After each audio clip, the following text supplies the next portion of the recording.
ma ogtahay inta aad garabkayga joogtid waxay ila mid tahay dunida farxadda taalow idil in aniga laysiiyey taas oo micnaheedu ay tahay farxadda iga maqan in aysan jirin nolosha adiga la'aantaada waa sidii geed qalalan oo aan wax miro ah lahayn nolosheedu adiga ayay kugu bilaabataa sidoo kale adiga ayaa ah shakhsiga keliya ay ku dhammaato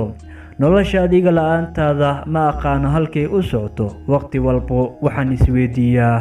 in aan ku heli doono iyo in kale haddaba adiga isweydii mar walbo iyo waqti walbo maxaad istiraahdaa nolosha xaggeeda waad ku mahadsan tahay daawashadaada haddii aad nagu cusub tahay fadlan waxaan kaa codsanaynaa inaad subscribe saarto sidoo kale aad furato kambaleelka si aan u helno fikirkaaga qaybta hoose faallada nagu soo gudbi waxay inoo tahay dhiirigelin aad u weyn